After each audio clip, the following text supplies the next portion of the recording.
ओम नमः शिवाय। मैं हूं एस्ट्रोलॉजर के एम सिन्हा और मैं अपने इस यूट्यूब चैनल पर आप सभी का हार्दिक स्वागत करता हूं। आज हम बात करेंगे एक महत्वपूर्ण प्रश्न जो आप सभी लोगों के माइंड में चल रहा है और ये प्रश्न है कि भारत जोड़ो यात्रा जो राहुल गांधी जी ने की है, उस यात्रा के फलस्वरूप क्या वो इस बार कुछ ऐसा चमत्कार करेंगे, कांग्रेस को पुनर्जीवन दे पाएंगे या ये अपने करियर को बचाने का प्रयास कर रहे हैं। देखिए, जब हम लोग छोटे थे, आईआईटी का एग्ज़ाम देते थे, फर्स्ट अटेम्प्ट होता था, सेकंड अटेम्प्ट होता था और एक लास्ट अटेम्प्ट भी हुआ करता था। इसी तरीके से यूपीएससी में भी आज के डेट में जो है हम लोग प्रीलिम्स निकालते हैं, मेंस निकालते हैं, इंटरव्यू होता है और बहुत लोगों का करियर बन जाता है, कई लोगों का करियर नहीं बनता है। तो जिस तरीके से राहुल जी की जो यात्रा स्टार्ट हुई है यहाँ पर, वो ज़रूर एक चीज़ है कि अंतिम अटेम्प्ट की ये तैयारी कर रहे हैं। मतलब ये साल बचा है, अगर इसमें कर लिए तो परीक्षा पास कर लेंगे, नहीं किए तो फिर यानी करो या मरो वाली कंडीशन उनके पास आ गई है। इसीलिए टी शर्ट में भी उनको गर्मी जो है, टी शर्ट में भी ठंडी उनको नहीं लगती है और वो अपने आप को हर तरीके से कुछ ना कुछ सिद्ध करने पर बने हुए हैं। जैसे कि योगी के बराबरी वो करना चाहते हैं कि योग के कारण उनके शरीर में जो है गर्मी है और वो टी शर्ट में ही पूरी यात्रा करते हैं। पूरे यात्रा के दौरान आपने देखा होगा कि किस तरीके से वो मिले हैं, यात्रा किए हैं। कश्मीर से कन्याकुमारी तक का जो सफ़र इनका रहा है और ये यात्रा ख़त्म किए हैं। तो कई लोगों का ये स्वाभाविक प्रश्न बनता है यहाँ पर कि क्या इसके कारण जो है वो कांग्रेस बहुत स्ट्रांग हो जाएगी। नंबर वन, क्या 2024 में राहुल गांधी प्रधानमंत्री बन सकते हैं?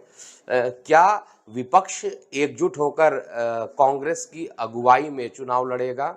इस तरीके के बहुत सारे जो कोशिश है या प्रयास है, लोग लगातार पूछ रहे हैं कि ऐसा क्या होगा। तो आज हम बात करेंगे एक बार पुनः। हालांकि इस चैनल पर राहुल गांधी की कुंडली का कई बार अध्ययन किया गया है, लेकिन मैं एक बार पुनः बता देता हूं। और कुंडली तो याद है मुझे, इनका जो बर्थ डिटेल बनता है वो 18 जून 1970 का है और रात में 9:25 है और बर्थ प्लेस जो बनता है दिल्ली बनता है। मकर लगन की कुंडली इनकी बनती है और मकर लगन का जो स्वामी है नीच का होकर चतुर्थ भाव में जाकर बैठा हुआ है।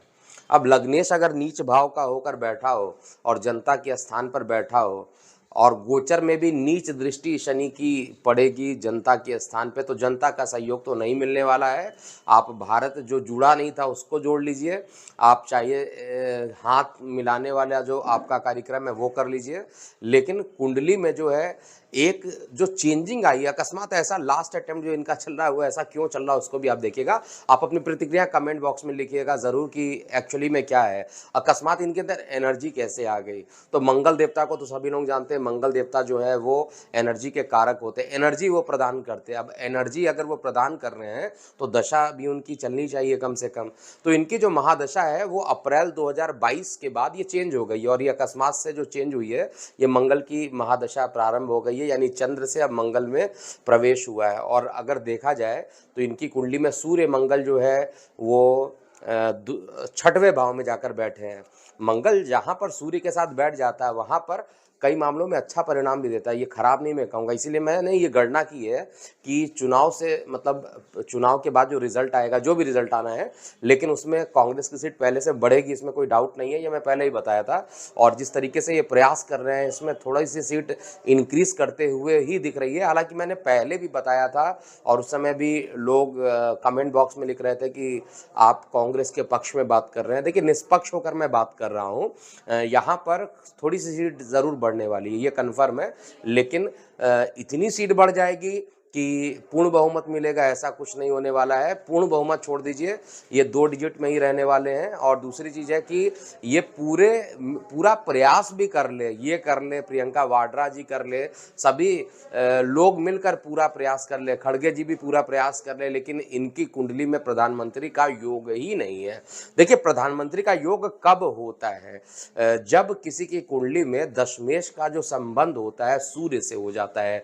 दशमेश का जो संबंध होता है वो दशम स्थान के कारक बृहस्पति शनि के साथ होता है, शुभ ग्रहों की दृष्टि होती है, तब जाकर वहाँ पर प्रधानमंत्री का योग बनता है। आप किसी भी प्रधानमंत्री जी की कुंडली में अगर आप देखिएगा तो ऐसे योग बनते हैं जिससे प्रेडिक्ट होता है। इसीलिए मैंने बोला है कि योगी जी के अंदर भी प्रधानमंत्री बनने का पूरा पूरा जो एस्ट्रोलॉजिकल चार्ट है उसमें पूरे इंडिकेशन यहाँ पर दिए हुए हैं। तो इनका जो समय चल रहा है वो मंगल की महादशा चल रही है। मंगल थोड़ा एनर्जी देता है, थोड़ा गर्मी देता है, इसीलिए हो सकता है ये एनर्जेटिक है, एक लंबी दूरी की यात्रा की है, लेकिन फिर भी कितना भी ये प्रयास कर लेते हैं, पूरा विपक्ष भी एकजुट हो जाए, फिर भी डंके के चोट पे मैं यहाँ पर ये बोलता हूँ कि कांग्रेस की जितनी सीट थी उससे 15-20 सीट आप ज़्यादा मान लीजिए इस बार आ जाएगी। इससे ज़्यादा कुछ नहीं होने वाला है, कोई बहुत बड़ा चमत्कार नहीं हो रहा है, और लास्ट अटेम्प्ट में भी राहुल जी फेल होने वाले हैं। लो तो जो फैक्ट है वो फैक्ट है, देखिए एक्सेप्ट करना पड़ेगा। रही बात है कुंडली में ऐसे योग नहीं है, लेकिन वो कर्म तो कर रहे हैं, प्रयास कर रहे हैं, और अगर वो प्रयास कर रहे हैं उनको सफलता मिलेगी नहीं मिलेगी, लेकिन चार्ट में ऐसा इंडिकेशन है कि सफलता नहीं मिलेगी।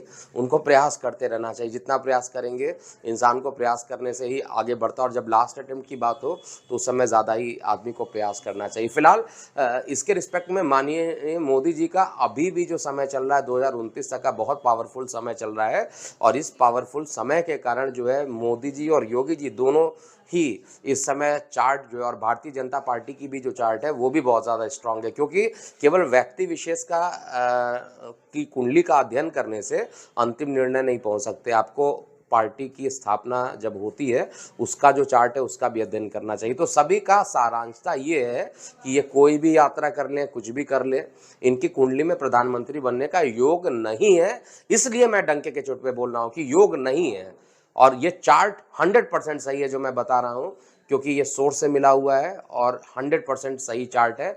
और इस चार्ट के अकॉर्डिंग जो कैलकुलेशन मैं बता रहा हूँ पहले भी मैच किया था और आज भी मैच कर रहा है, इसलिए सारांशता यही निकल रहा है कि इसका बहुत ज़्यादा प्रभाव ये भारतीय जनता पार्टी या उनके सहयोगी घटक पे बहुत ज़्यादा नहीं जाने वाला है। लेकिन आपको अपनी प्रतिक्रियाएं ज़रूर यहाँ पर लिखना चाहिए।